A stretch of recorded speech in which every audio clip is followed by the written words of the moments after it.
Look at JD sitting there, thinking that he's the man. Not knowing Rob Your Blind's right there, right around the corner. Love is in the air, I put on a gas mask. Hello. JD's just sitting there, lost in love, not even knowing he sat his cell phone down. I can't believe it. And just like that, It's all mine. and with his cell phone, he has access to It was everything. too easy. It looks like he gave it to Chance Wilder to do some hacking. My plan is complete. I'll have it all. And with your cell phone, he'll have your email, bank account information. If you could just confirm your name and address. Sergeant Be Safe, is that you? Hi, JD, how are you? I really need your help. Okay, what happened? How can I help? I laid my cell phone down and Rob You Blind stole it. Oh yeah, I heard you were lost in love at that Valentine's Day gala. Chance Wilder used the information to steal my identity. Well, that's unfortunate. Did you put a lock on all your personal information? If not, I suggest you do that now, and I'll do what I can. Can you get it back? I promise you I will do my best. Identity theft is something that is constantly on the rise. Make sure you protect yourself in all ways possible. Hey, get your hands up. You both are coming with me. You're under arrest for identity theft. Ooh. I'm Sergeant Be Safe. That's your tip of the day to get you on your way.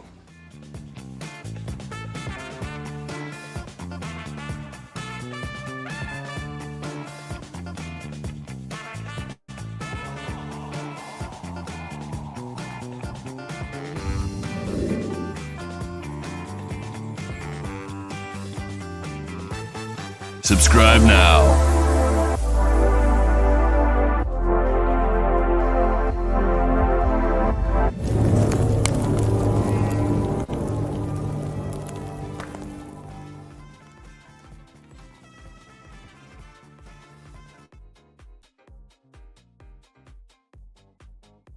Police shootings in the media. It can be very frustrating. Why? Because a lot of times when we receive our law enforcement education, it comes from the news media, television shows, and most often the movies. You're going to watch this video, this incident, and you're going to filter it through your own experiences, your knowledge, your expectations for police.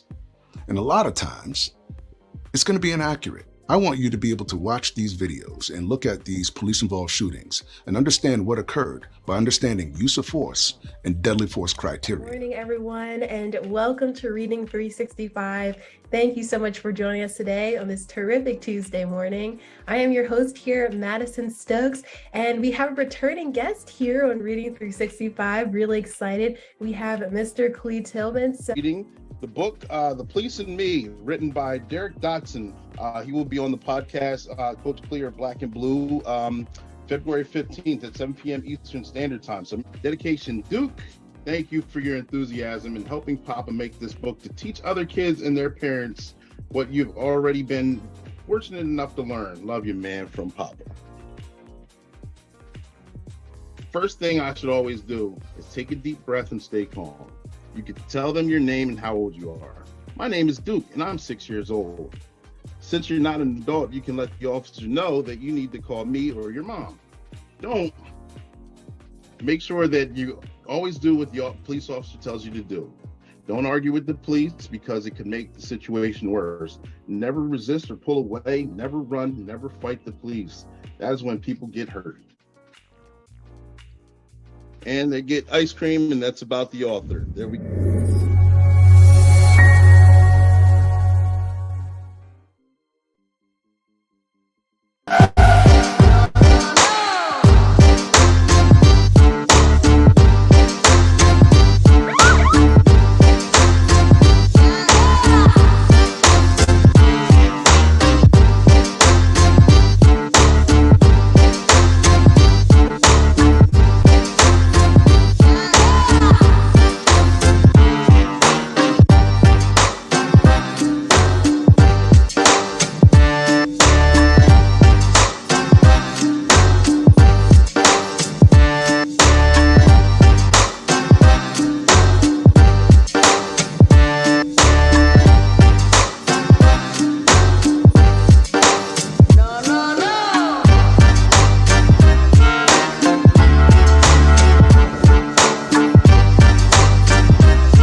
Let's go. Start the show.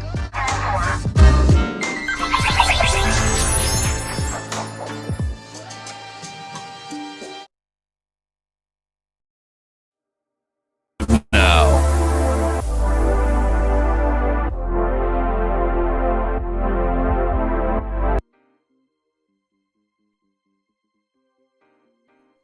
ladies and gentlemen, boys and girls, thank you guys for tuning in to another episode of Black and Blue. I got a special guest in the background. I can't wait to introduce him. We'll get to him in a minute. Some of you may know him, others of you may not, but by the end of this podcast, I guarantee you will know him, like him, and I guarantee that if you haven't already purchased a copy of his book, you're going to want to by the end of this live. However, I'm your host. I'm Coach Clee. I'm your motivational speaker, your empowerment coach, your author, and your favorite baker's favorite baker. I'm here to bring to you this information, positive information on the world of law enforcement nationally. This is the podcast, this is the show where we highlight law enforcement officers and officials nationally and internationally who are rookie, seasoned, and retirees. And then on this podcast, we highlight their books, their publications, their trainings, their experiences, so many wonderful things, because so much negative information is put out there all the time. It's kind of like it's pump full of negativity that we try and counteract that. And we try and show what the positive, we bring the human experience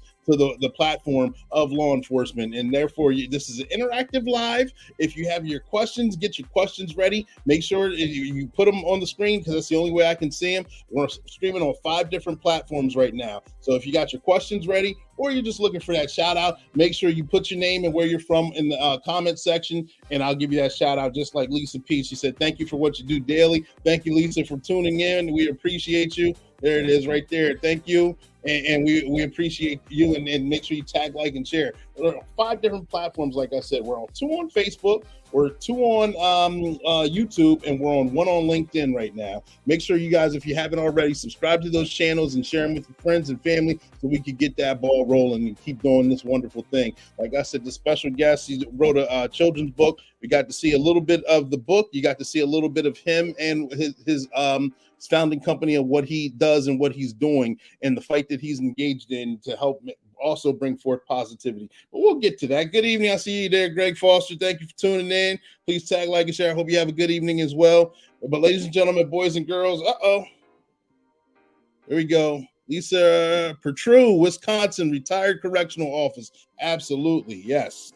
There we go. One Way Publishing is also a sponsor for this platform as well. If you haven't already heard of One Way Publishing, their motto is they can take a mere thought and turn it into a book that's bought. So if you've ever been thinking of any kind of book, whether it's a biography, autobiography, fantasy, nonfiction, whatever it may be, contact them. The website's below, and they can make that thing happen for you. But I'm not gonna explain it. This can do it way better than I can. You guys stay tuned. Publishing. Have you ever wanted to explain something, tell a story, or leave a piece of you behind? Have you ever wanted to write your own book, but not specifically know how to do it? Well, get ready. One Way Publishing's here. We can turn a mere thought into a book that's bought. People need to learn from you. They need to hear that story. Kids need to read that book. Imagine if you wrote your own children's book and get to read it to your kids. Here at One Way Publishing, we can get your fiction, nonfiction, fantasy, instructional, what have you, done. All at a reasonable price and definitely a reasonable time frame. And if you don't believe me, ask Sergeant Be Safe. He's working on his right now. He's definitely writing the best chapter of his life. Make sure you check out his cartoon skits that air on the podcast Black and Blue. As Sergeant Be Safe said, that's your tip of the day to get you on your way.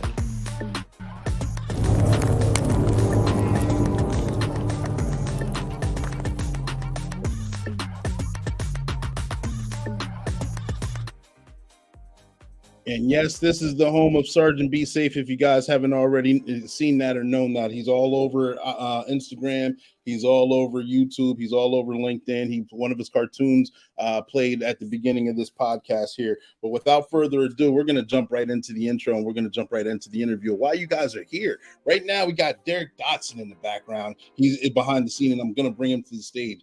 He's got 19 combined years of working with law enforcement and working in the private sector himself. He's also the founder of the Black Sanctuary, and it's in the comment section. Make sure you guys check out his website. Not right now, but make sure you do it after the live. And he is also the writer and producer of Yep, I Got Mine.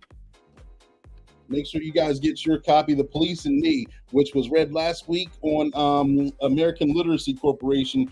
A brief snippet was played right before we got on here. Ladies and gentlemen, boys and girls, Sergeant Be Safe is going to welcome Derrick here to the platform.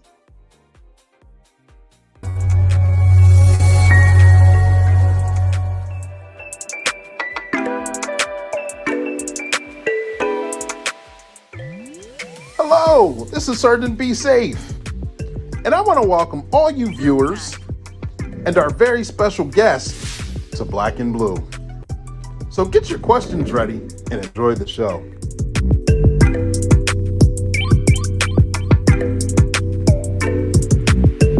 Film Pack. Subscribe now.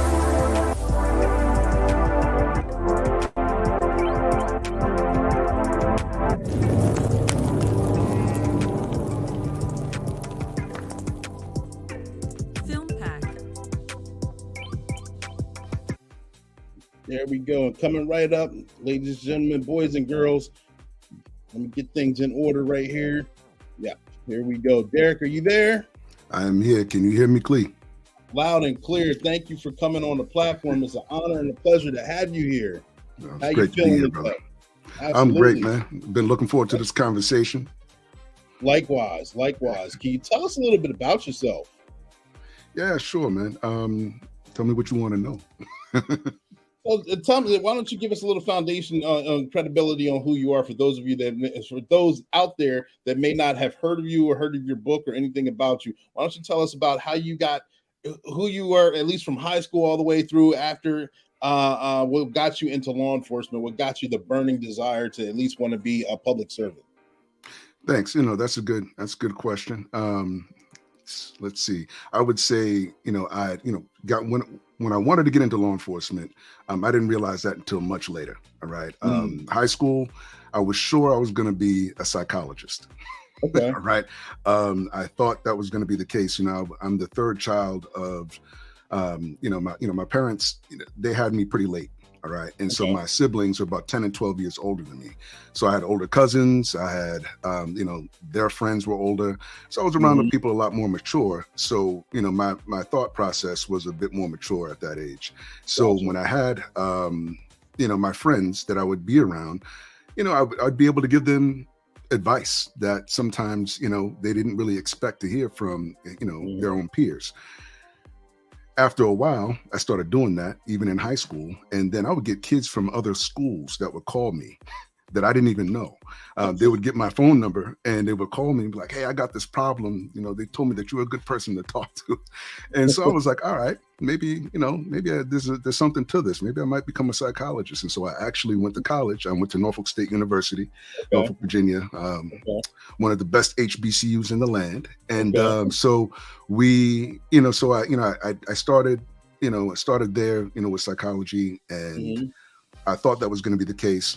Turned out, once I had my first internship in law enforcement, which was in the Northern District of New York, Central New York, Syracuse, I did an internship with the United States Courts, and it was really eye-opening for me to see how all of these agencies came together. You had the U.S. courts. I worked with the U.S. Attorney's Office, the FBI. DEA. I met with some chief judges. I saw, local police. Saw everybody came together at that time to actually protect the community. I also saw a couple of friends that I went to high school with that were going through the criminal justice system. And that is not something I expected to see. And I remember one of them coming through the door when I'm at work one day. I'm in a suit and tie, and this guy comes in and, cocaine possession. And he looks at me and he's just like, man, what are you doing here? And I'm like, what are you doing here? Yeah. And and it was really interesting that, his response to me was like, man, I'm proud of you. And I was like, wow, that's, I didn't expect that, but I mean, it was like, wow, and those experiences all together, between, having those experiences of wanted to become a psychologist, but at the same but wanted to help people, seeing people that were just like me, my age, that were in a lot of trouble, right? I had family and friends, I had family at that time that were, in and out of prison and, jail and prison. So I understood a lot about this type of thing. And I totally shifted, what I wanted to do. When I got back to school, I actually changed my major from psychology to social work. To me, it just made more sense for what I wanted to do. So that's how I ended up going into, switching, the majors. Then law enforcement, that just made a lot of sense to me. I wanted to help people. And so I started interning. I had a total of 3 different internships by the time I, went into law enforcement. So I didn't just come, go to school, have a degree, and then try to jump into, with an agency. Like I had multiple, internships in law enforcement. So I learned a lot way before I even, started professionally. Okay. Interesting story. Trust me, I know what it's like to actually be, especially very young in the career, and then you come across individuals that you grew up with or individuals that you knew, and it's kind of like an eye-opening experience on both sides. They're like, whoa, what happened to you? And you're like, whoa, what happened to you? And I'm sorry that we had to meet under these circumstances. Right. However, don't take it personal. I got to do what I got to do.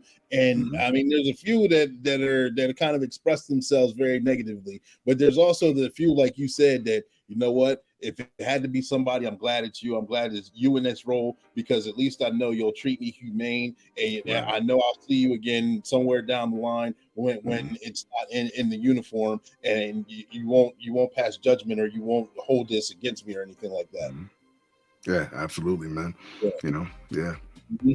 So tell us about, as you came through, as you changed from psychology to social work. You changed majors. You found your calling. You found what your burning desire, what you wanted to do.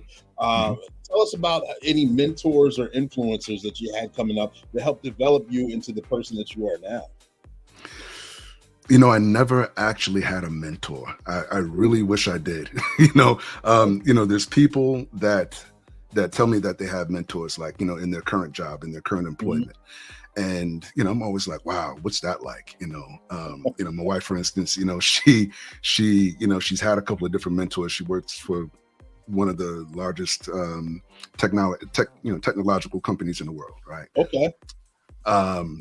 She's had a couple of different mentors. And I'm like, and she tells me about certain things, and I've actually met these people. I'm like, wow, that's cool. Most of my mentors, and I've had people that I look at as mentors, but, weren't actually mentoring me. But a lot of my mentors come from books. I read a lot, and so it's, they're people that, I read all of their books, and I really appreciate their thought process. But Thurgood Marshall is one of my favorite mentors. He's become a mentor to me when I do the work that, we'll talk about with the Black Sanctuary. A lot of, I see what he's done and what he's accomplished long before, Supreme Court and all that. I mean, I'm talking about like the work that he did, in the 60s and at that time, teaching people about the law, fighting for the rights of, Black Americans. And at a time where, you had to be bold and strong-willed to do that type of thing, right? It's not like today where we got rights and opportunities and all kinds of things. Like, it was dangerous for him to do what he did. And, it really gives me the strength to be able to do that. So I think about him a lot. I got a picture of him on my wall. I look at every day as I do my work. And, but another person that, current day, that's doing a lot of great work is Sherilyn Ifill. She heads up the legal side, the legal defense side of the NAACP. And, she's somebody I would love to meet, but she's, she's one of my imaginary mentors that I see doing a lot of great work, and it's always, enlightening when you read certain things that people have written, things that they've said, and you think, and you've said the exact same thing. And I'm like, okay, I'm on the right path here, because she's doing big things, and I like the way she talks very bluntly about the law, and I appreciate that. So those people like that, I call my mentors. Gotcha. Yeah. Hey, it's interesting. Understanding, I read a lot. I'm an avid reader. I didn't start reading until I got into my 20s, actually. I'm a late developer because I wanted to learn more. And one of the books that I read was How to Win Friends and Influence People. And that just opened up the gateway in my mind to wanting to read more. Yeah. And actually learn more and absorb more.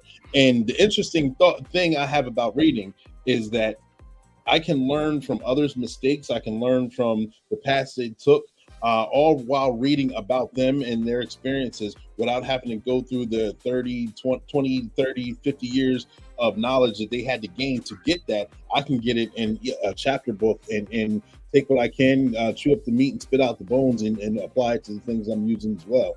So therefore, I think that's the big part, is actually applying it, right? Because I think a lot of people they pick up books, they read it, they go through it, and for me, it's about the application. It takes me a long time to get through books, just because I'm literally reading it, highlighting.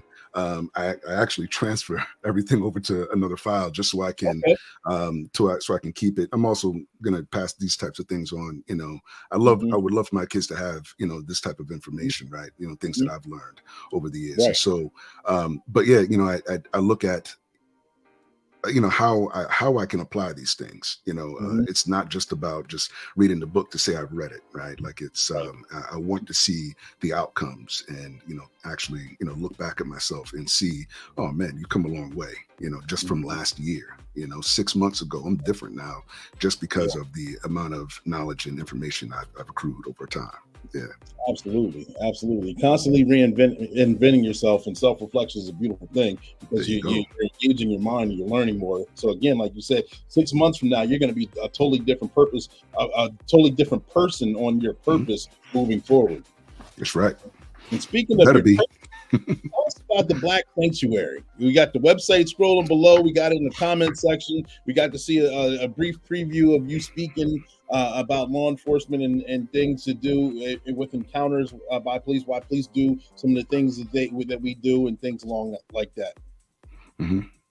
Yeah. So the Black Sanctuary started in 2020. I founded it in fall of 2020. It was something that it was a long time coming. Right. It wasn't just in 2020 when in all of the midst of all the madness that was going on. But these are things I've been talking about for years. A lot of things about policing, use of force, police reform, all of these things. And I had been talking about it for a long time. It's just that in 2020, of course, things, hit a climax, and, people were in the street, protests turn to riots. I'm seeing these things every day on television. And in the middle of all of that, though, I'm getting phone calls. I'm starting to get phone calls now from, family across the country, friends across the country. People asking very similar questions, why did the cops do this? Why did they have to do this to this person? Why did they shoot him? How come they didn't just tase him? Couldn't they just shot him in the knee? Can they shoot the knife out of his hand? That type of thing. And I hear these things, and I start breaking it down, and they're like, oh, I didn't know that, or I would hear, I have the right to do this. And I'm like, no, you don't have a right to do that. And they're like, oh, I don't. I'm like, no, you don't. It's educating people like that.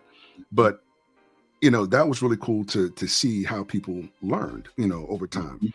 And then, it was a couple of people that I talked to that I taught about use of force, kind of talked to about the use of force model. And they saw, unfortunately, there were several things that happened, several, high profile incidents that happened in 2020. After one of them, one of my friends called me and was like, you know what? Thank you for explaining that, because now I understood, how to look at this thing. I don't think the police, responded the right way. However, this person kind of escalated that situation by what they did. And I'm like, wow, okay, you got it. And so when I saw that, I started talking to a couple of different companies. I did a few different talks with companies in 2020. And having all of the questions, the Q&As that I had, like some of the Q&As went on for like 90 minutes. It was only supposed to be 30 minutes, but people talked for an hour and a half of questions. And I'm like, okay, like people actually want to know this. And, and let me backstep really quick. I thought for a long time, Clee, that somebody else was going to do this. I thought that somebody else was going to be better equipped, smarter, they might be the right person to do this. And I kind of talked myself out of it for a long time until I realized I was the one to do this. I worked for, on every level of law enforcement. I've worked for multiple agencies, been a use of force instructor for 17 years. I've been the subject of a lot of traffic stops that have never resulted in use of force. I've had a cousin that was unfortunately shot and killed by police. I've suffered, I've dealt with, some stop and frisk myself that, it wasn't really a good situation as far as, from, of course, I understand the legal perspective of it. I didn't at the time, but now I do. But I understood, I understand now, like, hey, that wasn't legit. And so I've been through these things, I've suffered the tragedies, I've been through, but I understand the law, I understand case law. I'm a use of force specialist, who's going to be better to be able to talk about this. And I had to give myself the credit, to say, step out here and start doing this. And so, and once I saw that people were really they wanted this, right? They wanted this information. Once I saw that, I was like, okay, cool. And so I got busy creating the content, tons of content, man. I have so much content lined up, but it's because there's so much to talk about. And but the biggest influence for me though to get out there was the media. The media, and you mentioned, the media is very, very negative when they talk about these things in regards to law enforcement in the community. The provocative messaging, the headlines, the clips of the videos that they show, not the whole video, just the bloody, just the gory parts, right? And then they throw it online and then it turns into clickbait and everybody's commenting and upset, that type of thing. And I'm like, nah, we have to do better. We can do better. And I know, like, if I teach you what I know, if I teach you how to interact with police safely at a traffic stop, if I teach you, to understand the use of force and the use of force model, maybe understand some police tactics. The reason why I'm telling you these things is so you can understand your own behavior when you're interacting with police. Because a lot of times when we watch these things, especially if you're a professional in the field, you look at it, you're like, yeah, that police officer didn't respond well. However, this person made them figuratively open up that use of force handbook, right? And so I'm trying to get people to understand these things. And when I saw that and people, really started, they really enjoyed the information and would come back and tell me that, I knew I was on the right path. And so it's been good. A lot of content, coming up. We're already putting a lot out now. And there's lots to come. Yeah, I know you've got a ton of good content out there. I see a lot of it mainly on you're welcome on LinkedIn. You got your Black Sanctuary, you have your talking points, you have your diagrams where you go through the scenarios itself. And I think you're the perfect man for the job. I know I say that firsthand because I understand what you're saying. You expected someone else to come out with this information like, oh my God, this is mind-boggling, but there's nothing to counteract it. And you're waiting, and then all of a sudden it's like, I got to be that guy. And then you start putting that information out there and you find out that you are that guy. And I agree with you. Like Lisa's Derrick, right? Derrick, I went from corrections to a licensed counselor. So yes, understanding the process right there, that's coming from Lisa. And knowing I can relate, and I say all that to say this, relating to the Sergeant Be Safe. I never wanted to do a Sergeant Be Safe commercial. I didn't want to do any of that. But just to have something for the lot to kind of break up the levity and to educate in a fun way, I was like, man, I'll find a platform of some YouTube videos or something. Someone will allow me to use their content on my platform, and I was getting rejected left and right. And so finally, I just came up with Sergeant Be Safe itself just to get that information out there, and it's been catching on. And Not only is Sergeant Be Safe, I'll show a commercial here in a minute, but when we come back from the commercial itself, leading into Sergeant Be Safe, absolutely going to talk about The Police and Me, which is another interaction, colorful book that, ladies and gentlemen, if you guys haven't already known, we'll discuss it when we come back. It's a colorful explanation of a book, of an interaction doing multiple things at once. Colorful book, explores different things, has a walkthrough, but I don't want to give too much away because I want people to go ahead and check it out for themselves. Ladies and gentlemen, boys and girls, we're going to cut away to Sergeant Be Safe, and we will come right back.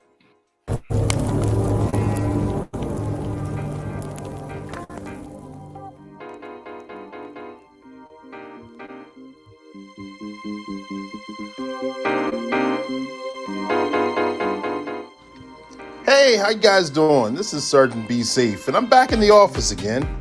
I know the brand new year has already started, and we're well into 2023. And guess what? It will soon be getting warm outside, and you'll be wanting to do outdoor activities. Be mindful of your surroundings and the company you keep. And if you have to go out by yourself, always keep a vigilant eye. I want you guys to remain safe. Here, I'll give you a scenario. This good citizen decided to take advantage of the warm weather and went for a jog. Look at this guy not paying attention, looking like a straight victim. And here comes treacherous Tony on the prowl. Fortunately, I have with me Captain Chaos and his K9 Kraken. This is your captain speaking. And we'll work together to apprehend treacherous Tony before he does something dangerous. Put him up, treacherous Tony. You're coming with me. All right. I give up. I won't do it again. Listen to Sergeant Be Safe. He gives the best safety tips. Hey, thank you very much. Take it from Captain Chaos and me. I'm Sergeant Be Safe. And that's your tip of the day to get you on your way.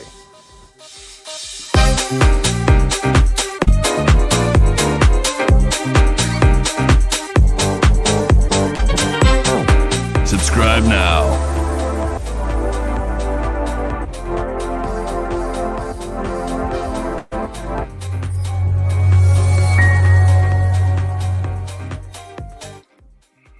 And we are back. I hope you guys enjoyed that. That's the latest one from Sergeant Be Safe. There's plenty more to come. Stay interested on the platform. Stay tuned in on the platform for more.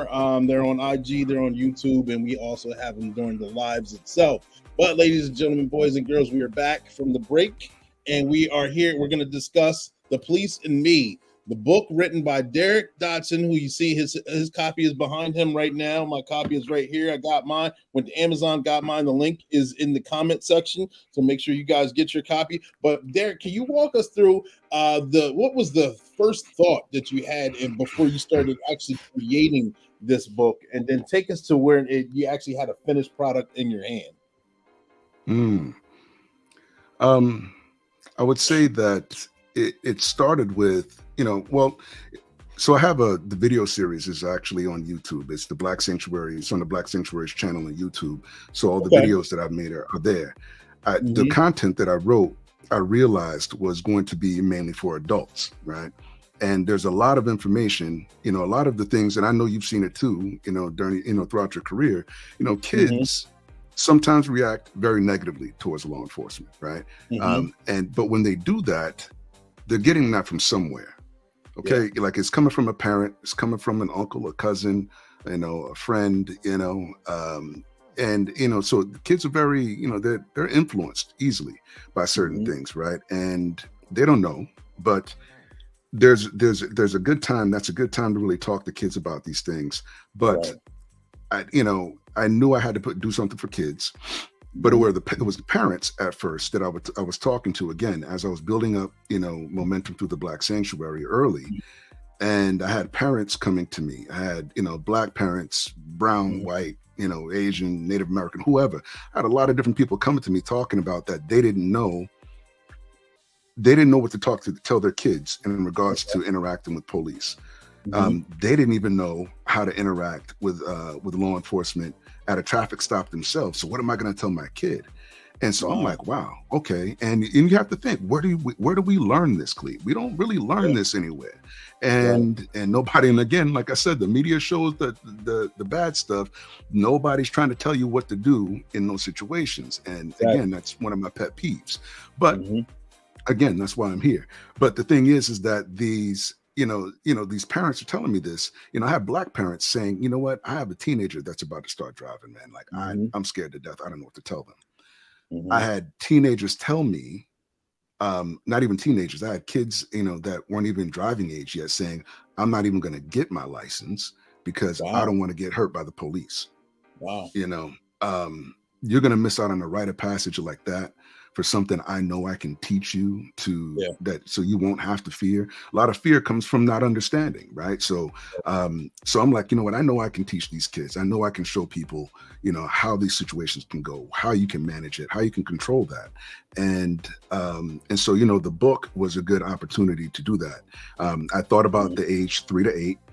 That's the age range for the book, but it literally anybody can pick up that book and learn some things that you probably didn't know, because again, we're not taught this.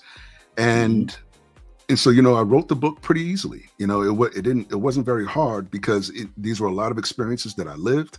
There were I thought about how I would talk to my little guy, Duke. He's in the book, spoiler alert, it's about me and him. And he's 4 in real life, but he's 6 in the book.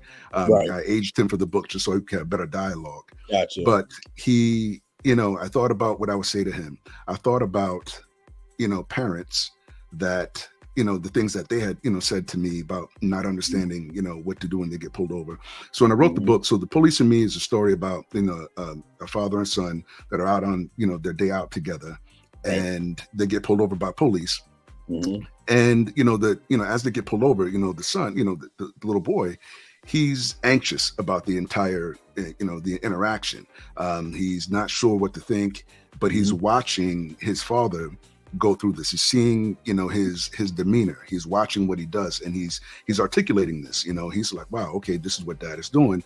But then afterwards, after the traffic stop, he shares the fact that, he was really nervous. He thought something bad was going to happen. Fast forward, the father wants to teach his son, how, help him understand what the police do. And most importantly, how to interact with police. And that's one of the biggest takeaways in the book. Like, this is what you do. This is what you don't do. Right. And when I wrote that book, when I wrote the book and I wrote the story, I had to think about the things that parents said, like, I don't know what to do. So there's a part in the book, early in the book where as a parent or a teacher or any adult, you can look and say, hey, it's more of a universal way of how you should react to getting pulled over, right? Like anybody, you're probably going to do the right thing no matter what if you do these things, right? And then, again, a universal way for kids to respond to police when they have to interact, right? This is what you do, this is what you don't do, which is the same thing that adults shouldn't do. Don't resist, don't run, don't fight. Like start there, you're more than halfway home or jail, whatever. But the point is, you'll be safe. So I want people to learn from that point of view. And, and I got to tell you, Cleve, like when you write a book like that, you're not sure how people are going to respond to it. And I did it the way I did it for a reason. The cover, as you see, is a Black father and son. And, and I thought about that as I did it, because, I wanted to see, you don't see a lot of, when it comes down to law enforcement and Black Americans, it's not always the best portrayal, right? Like you see, negative things. I don't care if it's a movie, a television show, or whatever. It's always something, or real life. It's negative. And I wanted to show something positive, and I wanted to show a strong male, and a strong father, talking to his son, about these types of things. I was concerned at first, thinking like, I don't want people to think like this book is about race or anything like that. Because you could put white, brown, Black, whoever, you could put anybody in that exact same situation. And that's why I wrote the book the way I wrote it, for that particular reason. I wanted people to learn the basics of these interactions, because the law applies to everybody. And so I wanted people to be able to learn from it that way. But, the finished product, it was was a great feeling to get that, that first copy in the mail. Like, I mean, I think I, as I opened the package, I had my eyes closed, like, oh God, I held it up and I was like, oh, this is amazing. It was a good feeling, man. I was really satisfied with that. And, it still took me a while. Like, I kept staring at it, but, I shared it with, one of my closest friends, and, it was really cool to actually hold it, and then to actually, give it to people. Like, shared it with a couple of folks just to make, like, I want to get their opinion. And, and I have to shout out the parents, the teachers, the law enforcement officers, the law enforcement agents, so many people that helped me, with this book. Like, I wrote the book, but like I shared it with a few people just to get their insight. And they were like, hey, this is good. Maybe you should mention this, or, these types of things. It was good to get their insight, to know that I was on the right path. So I appreciate everybody that spent time on the book with me, and giving me feedback. But it was a great process. The best part was working with my illustrator, Sandra Figueres. She's out of Spain, actually. She's in Spain. And that was a cool thing. All right. And anybody who's getting a book, let me tell you, Sandra, she speaks English as a second language. So we've only spoke one time in person. We talked on Zoom, and she speaks English. I think she speaks English better than she thinks, but she doesn't hear it. I have to speak very slowly for her to understand it, but she can read my writing just fine. And so she can take time to do that. So I was like, all right, we're not going to be able to talk about this, right? So I'm going to have to be very detailed about how I write this book. And I tell you, I had a lot of fun doing it. The illustration part, just because I had to be very detailed in the way I explained it. All right. So I had to pull certain pictures off the internet. I'm like, hey, Sandra, I want this police officer like this. I want this type of SWAT truck, this helicopter, this patrol car. I want this type, but I want it pointed in this direction. And I want this. I want a SWAT team. I want this type of SWAT team. I want them wearing this, but I want a woman there. And I want her to have red hair. Like very, very specific, right? To a point that by the time she gave me the initial draft, it was almost perfect. And she later shared, she was like, this is the most fun I've ever had illustrating. And I'm like, why? I'm like, that's cool. Thank you. But why? And she was just like, because you actually tell me what you want, and you're very specific about it. I didn't realize what a lot of people do is they write the book and they give the scene to the illustrator, and they're just like, figure it out. You know what I mean? And I'm like, nah, man, like, I know what I want, to be here. So my takeaway from that, and what I would tell people is, think about explaining this to a person that doesn't speak English very well, and be very detailed. Pick your words very carefully and how you explain it. Give them, different images and things to work with, because now you're going to get a better result. And I got exactly what I wanted. Almost every time she gave me the initial draft, it was just about perfect. We might have had to make a couple adjustments, but she made it so much fun. I had a lot of fun doing that, and I can't wait to do another one.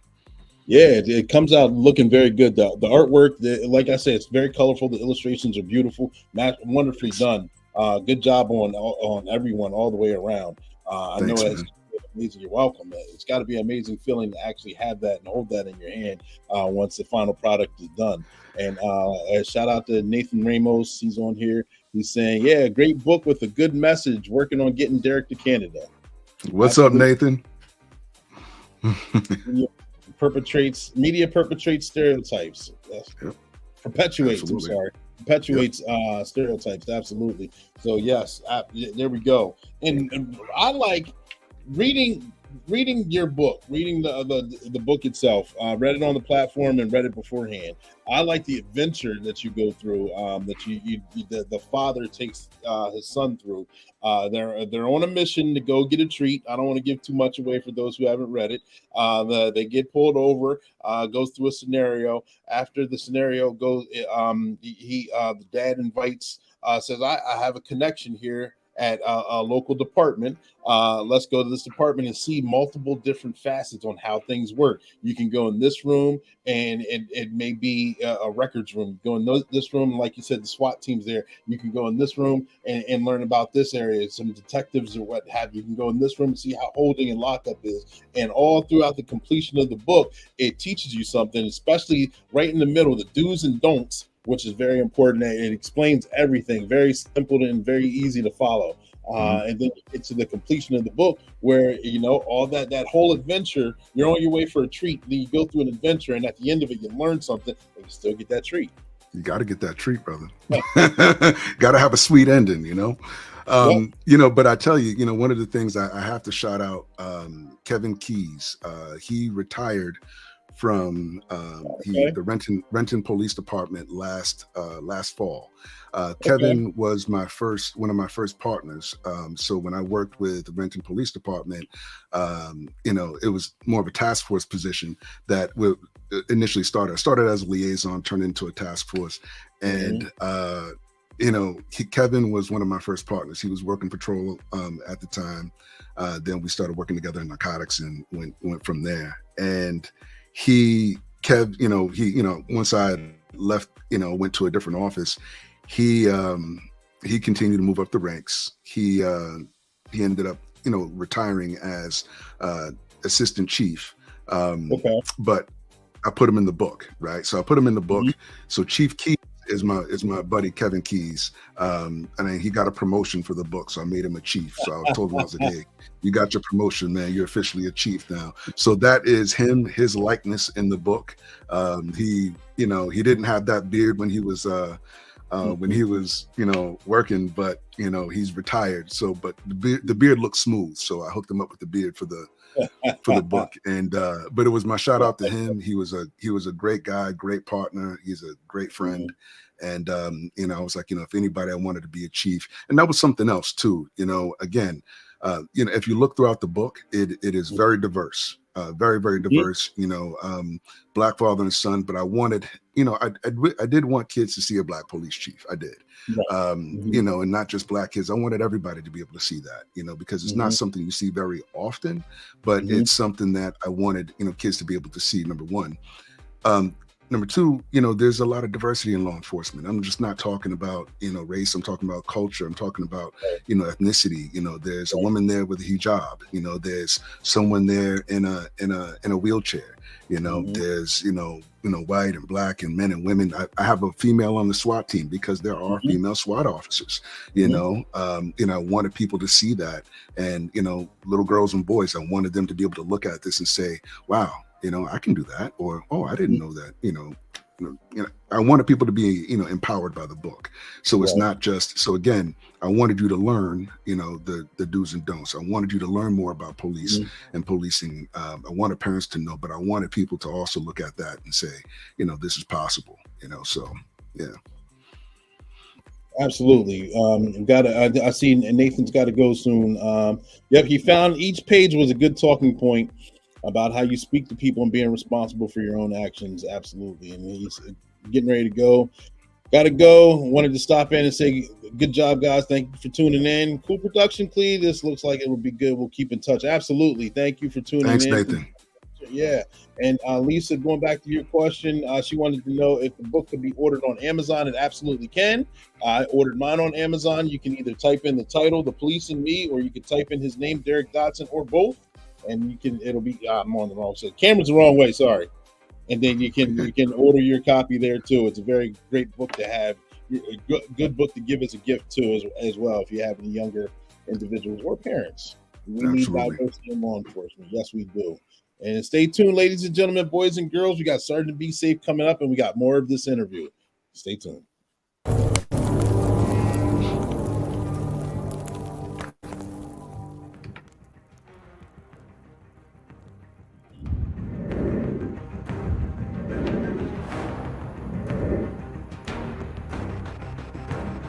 I'm over here counting my stash.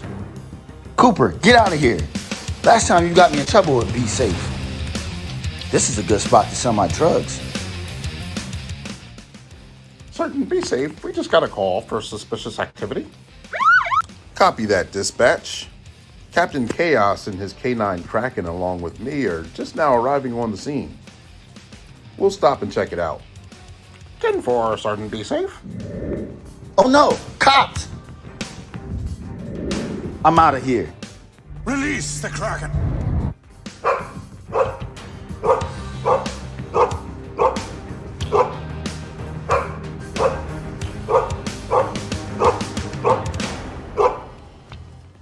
Hey, we see your drugs over there. Stop running, treacherous Tony. We will get you.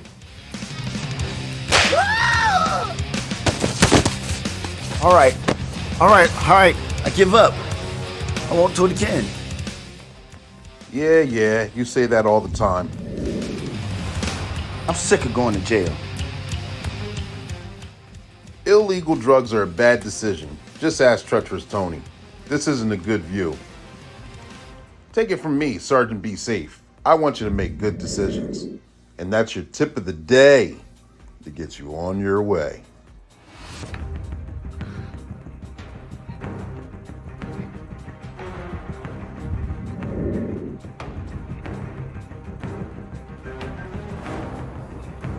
Subscribe now.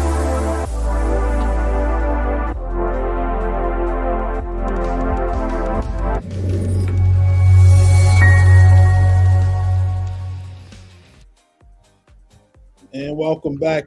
Sergeant Be Safe right there. Hope you guys like that. That was the ones to track down. Lisa put in the comment section the order, how to order the book online, Derrick's book online. She's saying thank you. She will definitely be ordering. Thank you, Lisa. And Shayla put it in on the comment section on both. So it should be on LinkedIn, the comment section, and the live stream definitely on Facebook. So make sure you guys look there. And I'll make sure it's not already there. I'll put it there on YouTube for anyone watching the replay. And thank you, Miss Shayla. Thank you, Miss Lisa. Appreciate you. There you go. Send treacherous Tony to treatment. He's got a few felonies, man. What's going on with treacherous Tony? How come he keeps getting out? What's going on? The wild one, rob you blind. He'll do some burglaries. He might do some robberies, and then Chance Wilder, he's the IT guy. He's going to do the phone scams, and he's going to definitely do do the computer hacking. And then treacherous Tony, he's your guy right there who's taking care of the drugs. Got a whole universe of criminals going on. They got a few felonies, man. I don't know how come they keep getting out, man. What's going on? I don't know, man. Well, they don't. They go straight to jail, so there's no paperwork involved, so they don't write. There's no use of force reports or any of that. Oh, Greg's on here. He said he ordered the book as well. Thank you, guys. Thank you all. Thank you, Greg. He needs to come see me. Yes, he does. He needs to be reformed. Absolutely. But jumping back into it, I didn't know that Chief Keys was an actual person, a friend of yours, which is nice to actually highlight someone in your life and highlight them in a book. That it's a well-written book and very colorful, like I keep saying. Can you share with us some other experiences that you had while working on the job itself or while working in private sector that kind of led up to what you're doing right now? Yeah, there were a lot of different things. When I think about some of the things that led up to it, I actually thought about this recently. Here's a good point. You ever heard of an entrepreneurship? You ever heard of what that is? Yeah. I didn't realize it, but throughout law enforcement, I had an entrepreneurship, right? So for those who don't know what that is, it's your job within a job. You have created, it's like your own little enterprise within what you do. And one of the things I always did is I always looked for opportunities to make things better. Right. Okay. I looked at it like if I'm on your team, if I'm on the team, then I'm on the team. Right. I don't care, if I played for the 49ers yesterday, but I get traded to the Giants. I'm a Giant now and I'm all in for my team. Right. And that's how I always thought, like, you know what? This is where I'm at. This is what I'm going to do, and I'm going to do my best. And this is not just about me doing the work that I'm told to do, I'm assigned to do. It's about me looking to enhance the overall agency, the overall department, the overall experience. Right. And how do I do that? I seek training. I start training within law enforcement, and a lot of the training I did, thousands of hours I did, were outside of law enforcement that I paid for myself initially. And then, the department started saying, all right, well, hey, you're doing a lot of work, man. They started, whether if it was like tactical training or whatever, they would give me a lot of ammo and things like that to go train for, days, weeks at a time. And that was really cool. So that's the use of force piece. Some of the, some of the more community oriented things. I remember we had a community, what was it called? Community reentry. They're starting to do more of that across the country, but this was several years ago when I remember reading a memo that they were going to do this community reentry. These are inmates coming out of prison into the community, and they kind of have services set up for them so to kind of prevent them from reoffending. And I remember it said that it was $25 million. That was the budget. Wow. And I had the hustle mindset, and I looked at it like, $25 million? I can do this for free. What are you talking about, $25 million? Yeah. And I have to shout out my boss at the time. His name was Steve McWilliams. Anybody that's listening to this, that if you're a law enforcement, if you're in leadership, if you're a supervisor, a chief, commander, whoever, I don't care if you're an executive, if you have an employee that comes to you with a great idea, a solid plan to execute, and they're not even asking for anything, they're like, hey, I want to do this for the good of our unit, the agency. Get them space to do that, because you never know how that's going to turn out and what that's going to turn into. And now I'm using that skill now. Again, this is my entrepreneurship. And, I remember telling him that I wanted to, go out into the community, pull together resources. And I was like, you know what? I can help inmates that are coming out.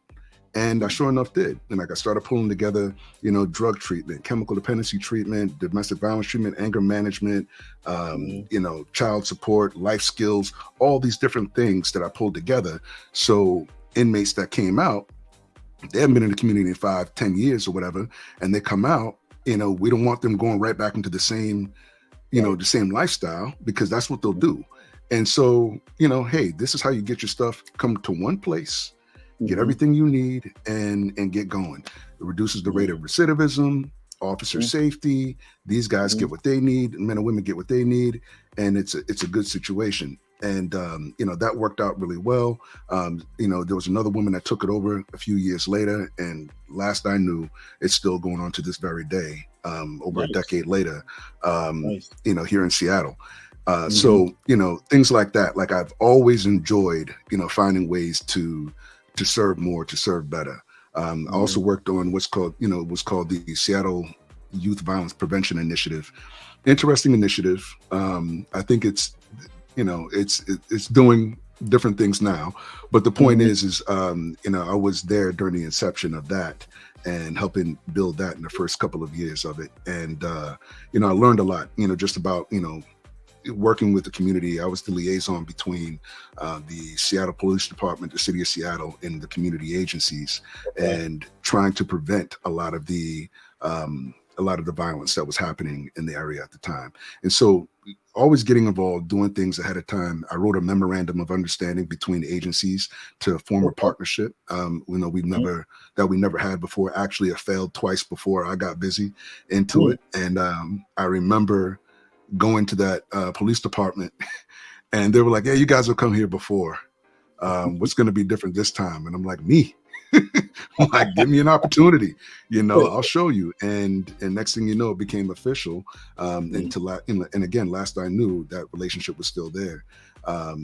So again, it was an opportunity for me to, find different ways I could serve my community and to be creative about it. Right. And so now with the Black Sanctuary, this is very much the type of thing I do. Right. So using my skill set, using my knowledge and skills and experience and my life experience, my career experience, professionally and, personal experiences, all these things to help serve people, to help people. Right. I want to see people, I'm tired of seeing all of these situations, the Breonna Taylor and George Floyd and, Philando Castile and Rashard Brooks and Michael Brown and Laquan McDonald, all these, Alton Sterling, we can go on and on, unfortunately. I want to see these things change. And I want people to understand, hey, these are your legal obligations. You have rights, but you also have legal obligations in these situations, right? This is what you do. This is what you don't do. This is all you really need to say. You don't really need to say much, to be honest, but people like to try to get into it with cops. You're never going to win that fight, ever.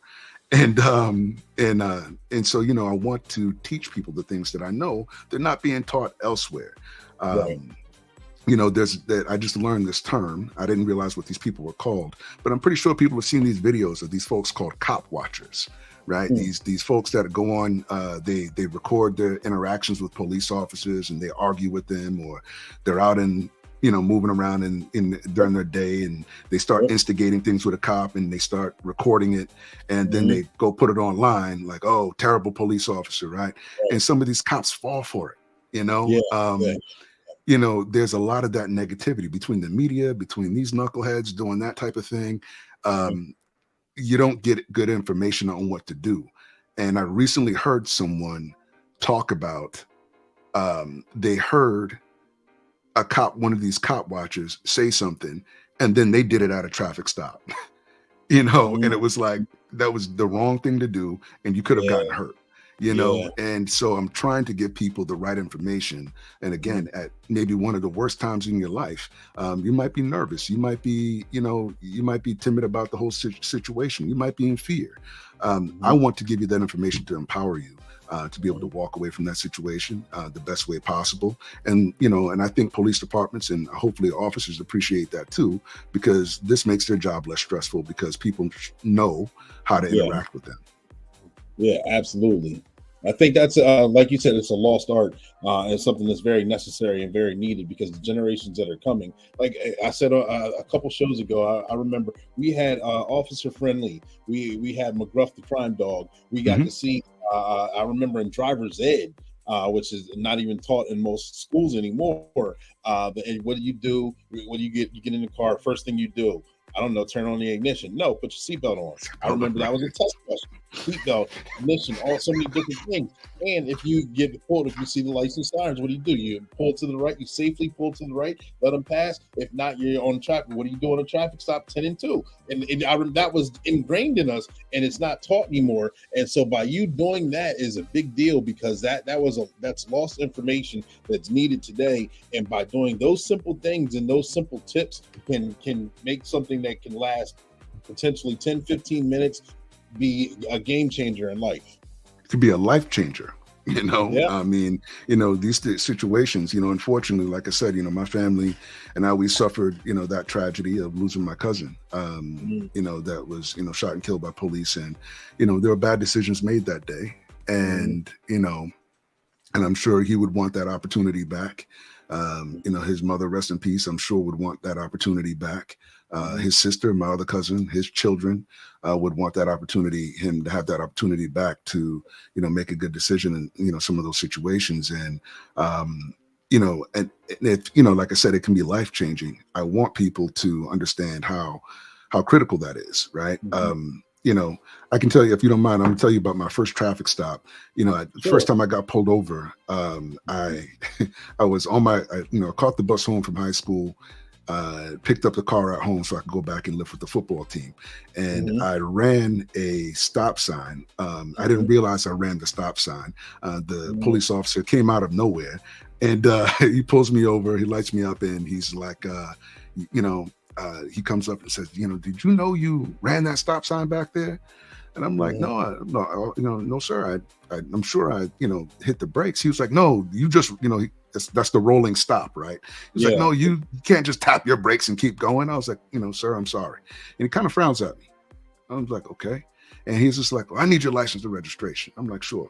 I didn't have a license at the time. I had a permit. And so I give him my permit and I give him the registration. And he looks at the permit and he was just like, you don't have a license. And I'm like, no. And he was just like, and this permit is expired. I was like, oh man. I was like, sir, I am so sorry. I was like, I had no idea. And he kind of looks at me again and he says, where do you live? And I was like, I live right there. He was like, so you're running stop signs without a driver's license in your own neighborhood? And I'm like, sir, I'm so sorry. He kind of looks at me and he walks away, runs my stuff, comes back, and he asked me a question. He said, "Young man, is anybody in your family in the military?" I was like, "No, sir." I was like, "But why do you ask?" And he said, "Because nobody around here calls me sir."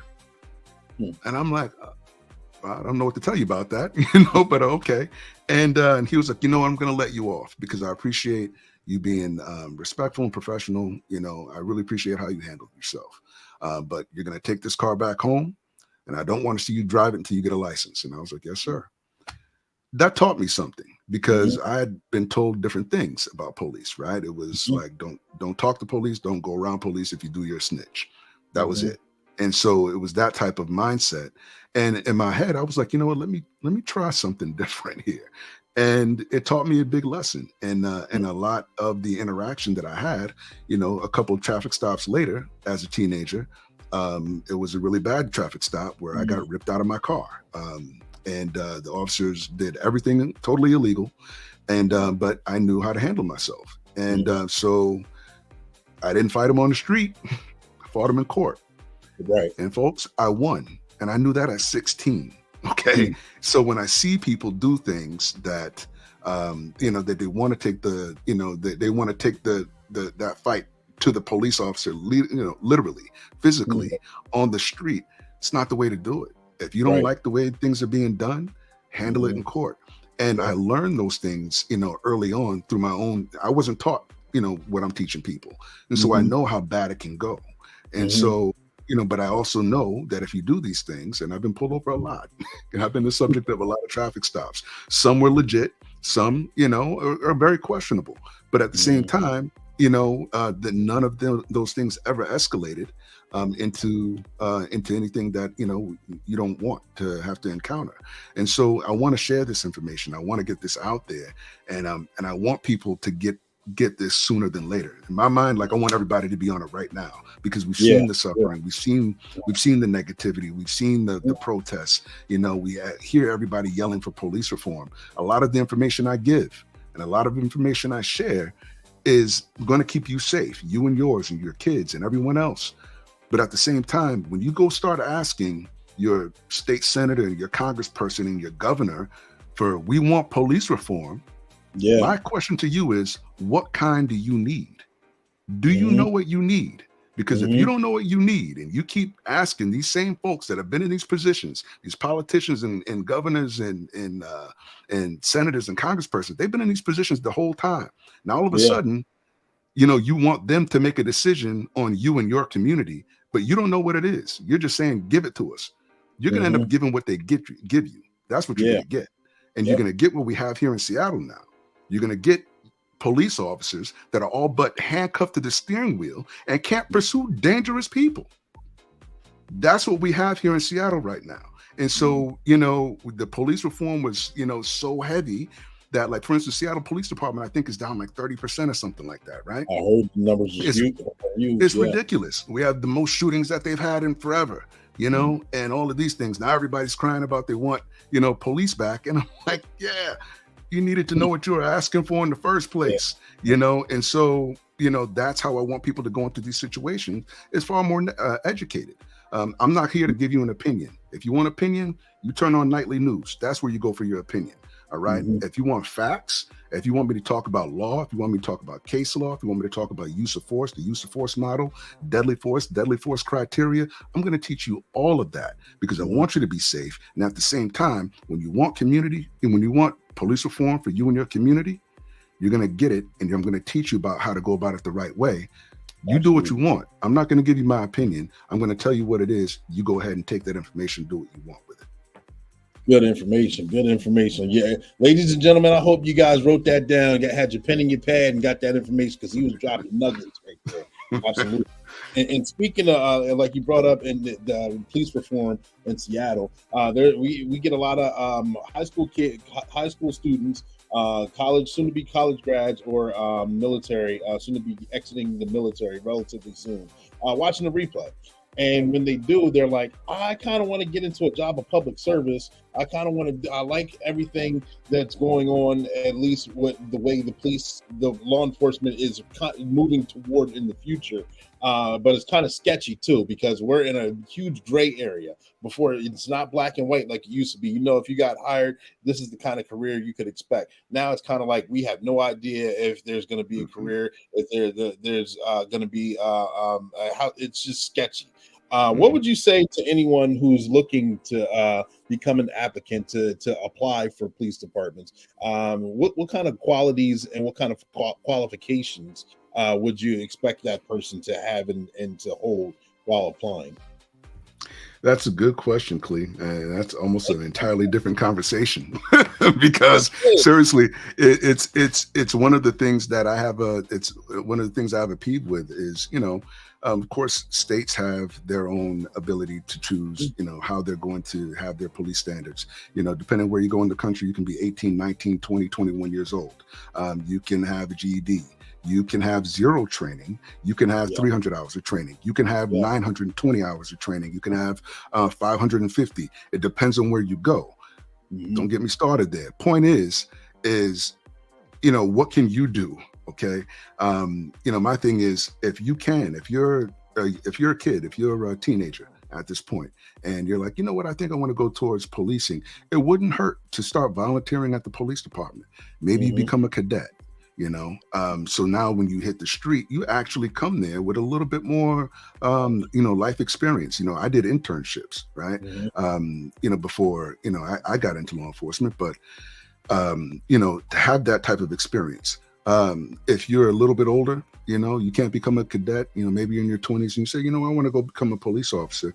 If you have not, but let's say you will live in some suburb somewhere, but you want to become a Seattle police officer, hypothetically, why don't you go to that department's jurisdiction, right? And start volunteering at the Boys and Girls Club, the YMCA, get to know people in that area.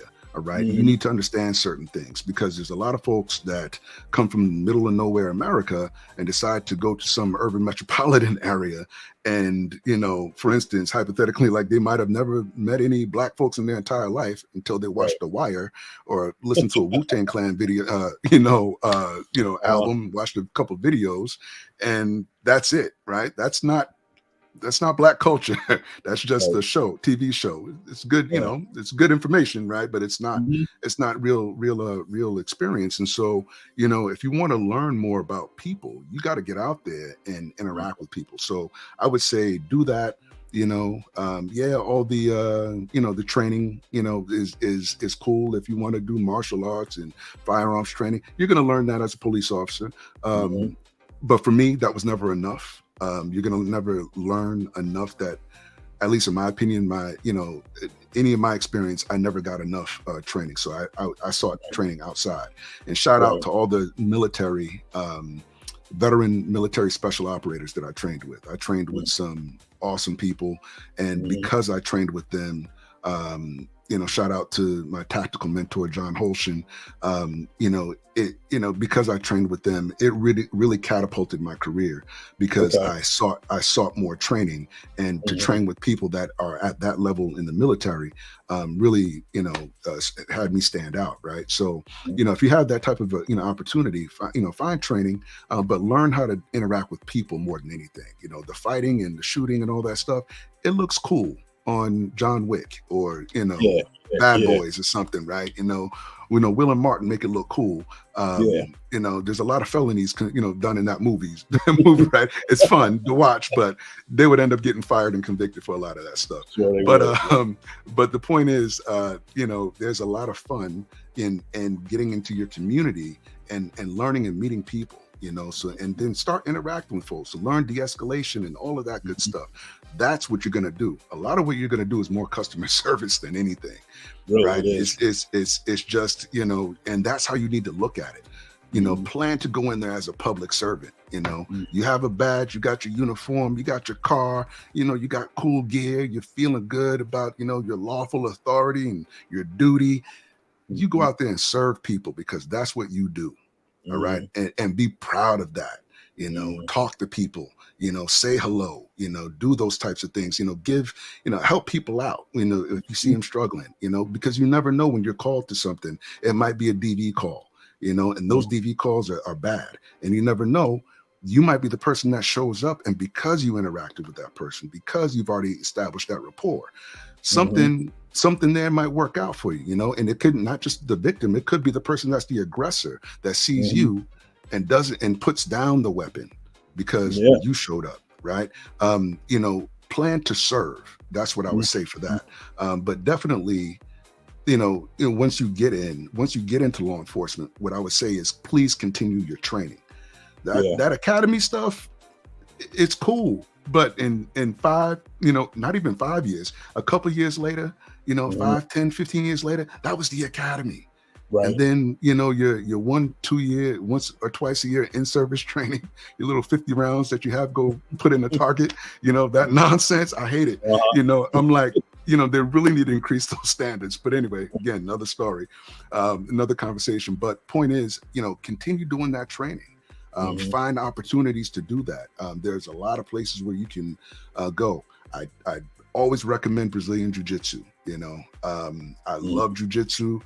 It's you know, I started grappling as a you know, at what 2 years in, 1 or 2 years in, I started grappling, and we had Tuesday night open mat nights, and I tell you, you know, knowing how to control people instead of having to reach for a pepper spray, taser, baton, or your firearm, and knowing that you can handle people with your hands, your body, you can close that distance and actually talk to people a little bit more personally instead of standing, you know, 8 feet away with your hand on your firearm, right?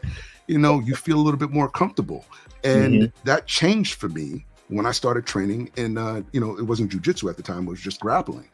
And I got to tell you, you know, these folks that, I don't care if you're 18 or you're 30, getting ready to go in policing, I'm telling you, it's a big thing, because my first 6 months grappling, I got whooped on by a female that was 5'3" and 125 pounds.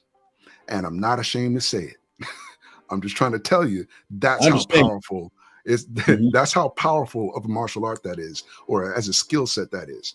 I got whooped on by somebody I had 100 pounds on, and I was far stronger, right? That was a big, you know, motivator for me to continue doing that type of training. That said, continue to do that training, find ways to make yourself better, to protect yourself, to protect your partner, most of all, to protect the community. Good answer. Good answer. You talked about a lot by continuing the training. Not only that, not just continue. I lost my whole train of thought. But community service as well. Being a public servant and being being a community service and taking care of customers, pretty much like you would. Yes. What would you say to the second part of the question? What would you say about those that, since the beer virus went on, since C-19 happened, the whole world seems to have changed. A lot of occupations are having trouble to fill positions. People are at work and they're doing what's called the quiet quitting. And you got seasoned officers like you were discussing here in Seattle, but it's all over the nation, where some are, if they've already got the time they're seasoned, they're like, yeah, I don't know if I'm gonna do the 20 to 25 years. I can go now. I'm just gonna go, or I'm just gonna hang on and do what I have to do for another year or two or however long. I'm just going to coast this thing out. What would you say to those who basically are in the position where they're burnt out and they're quiet quitting and they're still in that position to actually still be effective? Be effective. Understand that, you know, you have a lot of knowledge. If you've been there that long, where you can, you know, you're even close to even thinking about retiring. You've put in some work, you put in some hours, you put in some time, you've seen some things, you've been through some things. And these younger folks, these new folks that are coming in, you have a lot to offer. You have a lot to offer. And don't forget, unless you plan on picking up and moving someplace else, that's your community too. And so, you know, when you get ready to, and so if you're thinking like, all right, well, you know, I can just coast this thing out. Yeah. But, you know, don't forget, other people are watching you. Right? Somebody's always watching. And, you know, do you want this person that's going to continue, you know, filling your shoes to emulate somebody that's just laying back on their shoulders, you know, not really trying to put in the work? Or do you want them to say, you know what, I'm going to be vigilant, or I'm going to, you're taking time to teach that person, all of the skill sets that you learned over the years, right? And given that, just sharing that, you don't know how much you might change someone's life, the person that they're helping in the community. You might save a life just by sharing a little bit of information, which is what I always say with the Black Sanctuary is, just share a little bit of information. You have no idea who that might help. And so, I would say to people, those officers, don't give up. Don't give that up right now. You have too much to offer and you need to get busy. Knowledge is not for you to keep to yourself. You have to share that. I'm a big believer in that. You have to share the things that you know if you want to see the good in the world. I'm all about right now, be the example that you want to see, in the world. You be that, and again, that's why I started doing what I'm doing. I was waiting for somebody else to do it, right? And you can't wait for somebody else. I remember Mark Zuckerberg, I read something where he said that he knew Facebook was going to become a thing, that somebody was going to launch a platform like that. He just thought, he didn't think it would be him until he realized it had to be him, and I see that in myself, but I also see that in other people, that if you have something to give it, share that information. That's how we continue to get better, not just as individuals, but as a community. It could be your job, it could be your company or your team at your company. Share that knowledge. Don't hoard that. Don't hold on to that. I mean, you never know what the person that you share it with, what they could do with that and who they could become and how that actually might come back to help you. You never know. Absolutely. Full circle. I like that. Yeah, absolutely. Hey, Derrick, we had a great conversation here, and through the course of conversation, I may have skipped a question, or during the course of conversation, you may have jogged your memory on something that you may have wanted to touch on. Right now, we talked about a lot of wonderful things, but if there's anything that I may have skipped or anything that may have jogged your memory, I'll give the platform to you to share that information. The floor is yours. We had a really good conversation, Clay. I could talk to you all day on this stuff, man. This is what I do. This is what I love. Seriously. If anything, I would say I want people to share, please come to, check out my social media, Facebook, LinkedIn, Instagram, at the Black Sank, the Black SANC. Check out the videos. I have the shorts on there. Check out the YouTube channel, the Black Sanctuary YouTube channel. I want you to do that. I don't want you just to like my stuff. That's cool. Thank you. All right. I need you to share it. We're only going to get better. We're only going to save more lives. We're only going to see more people go home, not end up in some of these situations where we've seen lately, like, Mr. Tyree Nichols. We see a situation like that. There's so many aspects of that went wrong, more than you probably understand. That's what I want to help you understand. All right. I want you to understand to understand the things that I'm trying to share with you, the information on, the law, case law, use of force, the use of force model, deadly force criteria, understanding police tactics, and these types of things to help you understand how to interact with police safely and get the police reform that you want for your community. If you don't share this information, I didn't do this to hear myself talk, folks. I didn't. And I want you to share it. All right. Thank you for liking it. Thank you for telling me, sending a comment. That's cool. I really do appreciate it because it does encourage and fuel me. However, I need you to share that information. We need to pass this along. If there's opportunities for, you to buy this book or to share it with other kids in other places in the country, or if there's places where, you would like to see me interact with school districts, libraries, or community organizations, civic organizations, let me know. I'm trying to find a way to do this. And if you think we can partner, we can do something together to get this message out. Again, we're literally saving lives by sharing this information.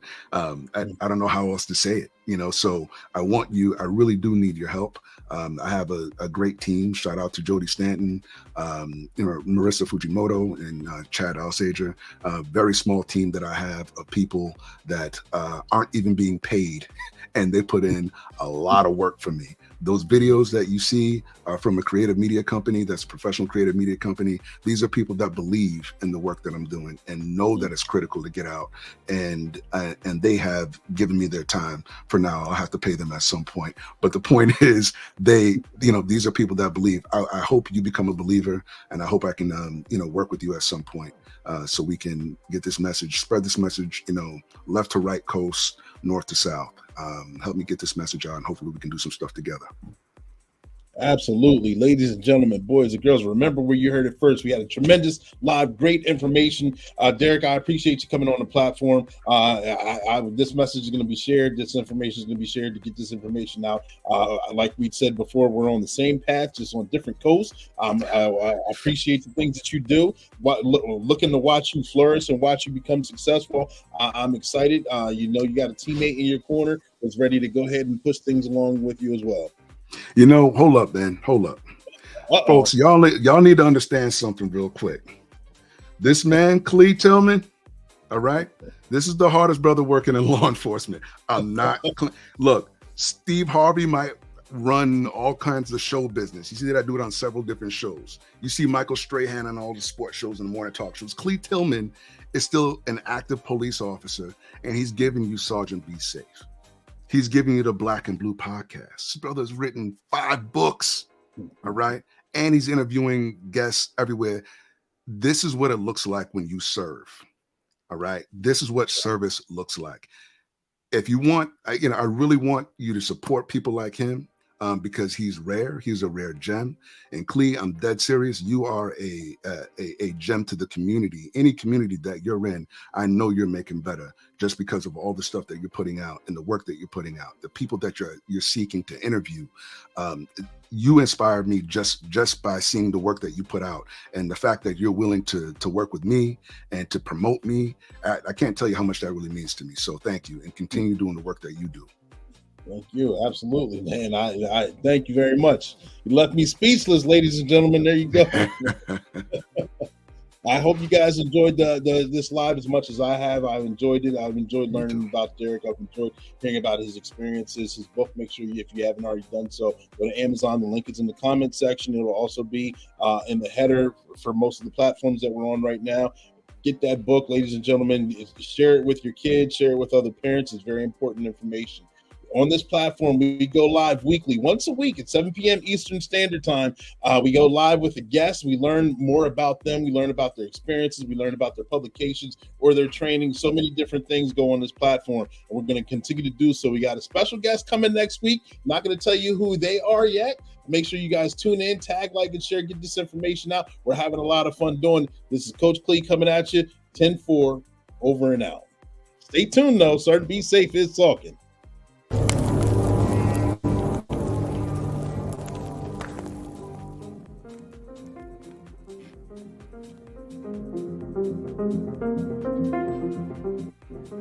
Excuse me, madam. You're standing still in a no parking zone. If you don't get a move on that body, I'll be forced to give you a ticket. Hey, it's Sergeant Be Safe. Danger! Danger! Excuse me, ma'am. The sign says no parking.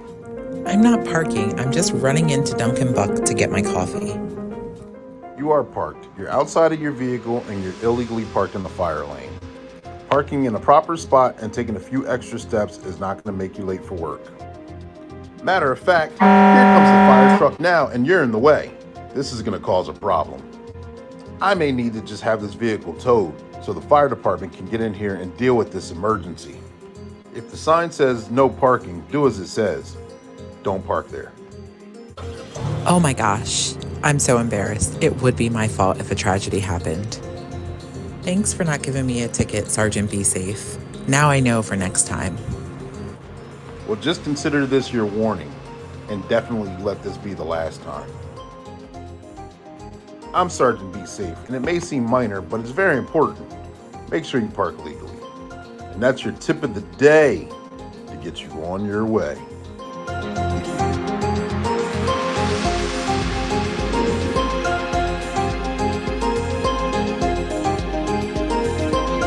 Subscribe now.